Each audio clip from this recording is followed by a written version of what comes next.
یہ جبل رمات ہے۔ یہاں پر رسول اللہ صلی اللہ علیہ وسلم نے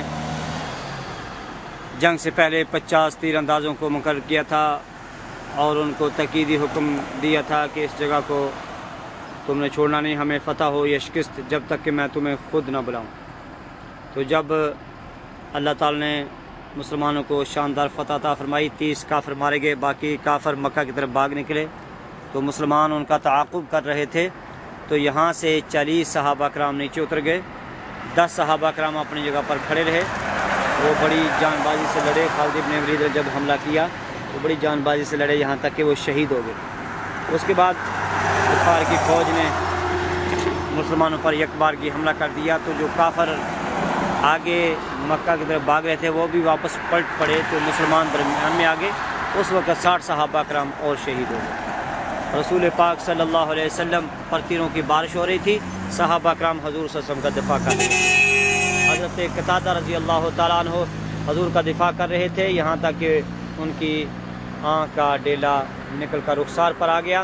حضور صلی اللہ علیہ وسلم کی بارگاہ میں حاضر ہوئے کہ یا رسول اللہ صلی اللہ علیہ وسلم، یہ میری آنکھ زخمی ہو گئی ہے۔ تو رسول پاک صلی اللہ علیہ وسلم نے وہ ڈیلا لے کر آنکھ میں رکھا اور دعا کی، الہی یہ تیرے نبی کی حفاظت کر رہا تھا تو اس کی آنکھ واپس کر دے۔ وہ فرماتے ہیں کہ وہ آنکھ پہلی آنکھ سے بھی زیادہ خوبصورت اور روشنی والی ہوگی۔ اسی طرح حضرت عبداللہ بن جہش حضور کا دفاع کر رہے تھے، یہاں تک کہ ان کی ایک تلوار ٹوٹ گئی۔ تو حضور کی بارگاہ میں حاضر ہوتے ہیں، رسول پاک صلی اللہ علیہ وسلم کو ایک لکڑی عطا فرما دیتے ہیں اور فرماتے ہیں لو اس سے جنگ کرو۔ فرماتے ہیں میں نے پکڑ کر ہلایا تو وہ تلوار بن گئی۔ تو حضور صلی اللہ علیہ وسلم کہ آپ نے جو لباس لوہے کا پہنا ہوا تھا اس کی 2 کڑیاں آپ کے رخساروں میں چبھ گئیں۔ حضرت ابو الدرداء نے آپ کے رخساروں سے وہ کڑیاں اپنے دانتوں سے کھینچی تو ان کے وہ صحابی رسول کے دونوں دانت ٹوٹ گئے اور رسول پاک صلی اللہ علیہ وسلم کے رخساروں سے خون بہنا شروع ہو گیا۔ حضرت ابو سعید خدری رضی اللہ تعالیٰ کے والد مالک بن سنان خدری رضی اللہ تعالیٰ نے حضور صلی اللہ علیہ وسلم کا خون مبارک چوس لیا۔ حضور صلی اللہ علیہ وسلم نے ارشاد فرمایا کہ جس کے خون میں میرا خون مل گیا ہے اس کو دوزخ کی آگ نہیں چھو سکتی۔ ایک روایت میں ہے کہ جس نے جنتی دیکھنا ہو اس کو دیکھ لو۔ سبحان اللہ۔ تو چنانچہ وہ لڑتے ہوئے تھوڑی دیر کے بعد وہ بھی شہید ہو گئے تھے۔ تو یہ سامنے مزارات احد ہیں جہاں پر 70 صحابہ کرام مدفون ہیں، جن میں رسول پاک صلی اللہ علیہ وسلم کے چچا سیدنا حمزہ رضی اللہ تعالیٰ عنہ بھی ہیں، جن کے متعلق حضور صلی اللہ علیہ وسلم نے ارشاد فرمایا کہ جناب جبریل امین نے مجھے خبر دی ہے کہ اللہ تعالیٰ نے حضرت حمزہ کو 7 آسمانوں پر اللہ اور اس کے رسول کا شعر لکھا ہے۔ تو جب حضور کے غلاموں کی شان یہ ہے کہ ان کے نام آسمانوں پر لکھے ہوئے ہیں، ان کا چرچا آسمانوں پر ہو رہا ہے، تو آقا کا مقام کیا ہوگا؟ سبحان اللہ۔ اللہ اللہ شاہ کونین جلالت تیری، فرش کے عرش پہ جاری ہے حکومت تیری۔ تو حضور صلی اللہ علیہ وسلم نے ان کو اسد اللہ و اسد رسول ہی قرار دیا ہے، ان کو سید الشہداء قرار دیا ہے، اور باقی ان کے علاوہ تمام شہداء یہاں پر اس مقبرے میں دفن ہیں۔ رسول پاک صلی اللہ علیہ وسلم ان کی زیارت کے لیے آیا کرتے تھے، خلفائے راشدین آتے رہے، اور حضرت فاطمہ رضی اللہ تعالیٰ عنہ ہر جمعہ کو آیا کرتی تھی۔ رسول پاک صلی اللہ علیہ وسلم کے وصال کا وقت آیا تو آپ تمام صحابہ کرام کو لے کر یہاں پر آئے ہیں اور ان کی زیارت کی اور ان کے لیے دعا فرمائی، اور فرمایا کہ تم ان کی زیارت کرو، ان کو سلام کرو، اس کی قسم جس کے قبضہ قدرت میں میری جان ہے، جو بھی ان کو سلام کرے گا یہ قیامت تک اس کے سلام کا جواب دیں گے۔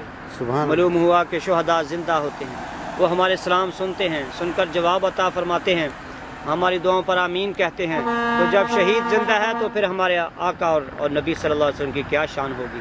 اسی لیے تو امام اہل سنت فرماتے ہیں تو زندہ ہے واللہ، تو زندہ ہے واللہ، تو زندہ ہے واللہ، تو زندہ ہے واللہ، میرے چشم عالم سے چھپ جانے والے۔ حضور صلی اللہ علیہ وسلم نے یہاں پر دعا کے بعد یہاں پر خطبہ بھی دیا تھا ممبر پر کھڑے ہو کر، چنانچہ بخاری شریف میں حدیث پاک موجود ہے جس کے راوی حضرت عقبہ بن عامر رضی اللہ تعالیٰ عنہ ہیں۔ بخاری شریف حدیث نمبر 1344 ہے، کتاب الجنائز باب الصلاۃ علی الشہید۔ آپ نے ارشاد فرمایا میں تمہارا پیش رو ہوں، یعنی تم سے پہلے جانے والا ہوں، اپنی موت کی خبر دے دی اور فرمایا میں تم پر گواہ ہوں، اور بے شک میری تمہاری ملاقات حوض کوثر پر ہوگی، لیکن میں اپنے حوض کوثر کو یہاں ہی کھڑے ہو کر دیکھ رہا ہوں۔ یہ ہے نگاہ نبوت کہ دور و نزدیک حضور کے لیے یکساں ہیں، مشرق و مغرب کو دیکھتے ہیں، شمال و جنوب کو دیکھتے ہیں، عرش و فرش کو دیکھتے ہیں۔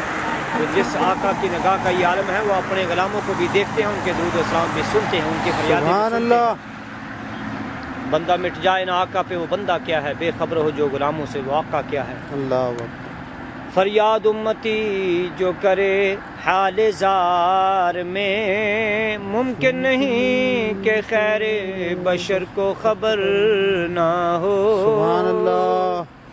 حضور صلی اللہ علیہ وسلم نے یہ بھی فرمایا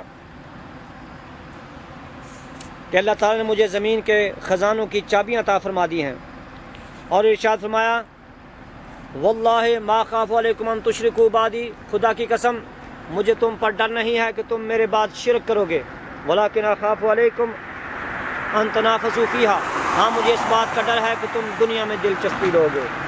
حضور صلی اللہ علیہ وسلم قسم کھا کر فرما رہے ہیں کہ مجھے اپنی امت پر شرک اکبر کا ڈر نہیں ہے۔ تو جو کلمہ پڑھ کر کہے کہ حضور صلی اللہ علیہ وسلم کی امت شرک کر رہی ہے یا مشرک ہو رہی ہے، تو اس کو اپنے نبی پر ایمان کیسے کامل ہوگا، اس کو نبی کے فرمان پر کیسے یقین ہوگا، کیونکہ نبی پاک صلی اللہ علیہ وسلم جو بھی فرماتے ہیں وہ وحی الہی ہوتی ہے، آپ کا فرمان خدا کا فرمان ہے۔ وہ دہن جس کی ہر بات وحی خدا، چشمہ علم و حکمت پہ لاکھوں سلام۔ بلکہ اب جو حضور صلی اللہ علیہ وسلم کی امت کو مشرک کہے گا وہ خود مشرک ہو جائے گا، جیسا کہ حدیث پاک میں موجود ہے۔ ہاں اس امت میں شرک اصغر ہو سکتا ہے، اس بات کی نبی پاک صلی اللہ علیہ وسلم نے خبر دی ہے کہ ریاکاری ہوگی، دکھلاوا ہوگا، لیکن میری امت بتوں کو نہیں پوجے گی، درختوں کو نہیں پوجے گی، سورج اور چاند کو نہیں پوجے گی، نبی پاک صلی اللہ علیہ وسلم اس کی گارنٹی اور ضمانت دے کر کے۔ تو ہمیں اسلام کو اللہ تعالیٰ سمجھنے کی توفیق دے۔ آمین ثم آمین۔ بجائے نبی کریم صلی اللہ علیہ وسلم۔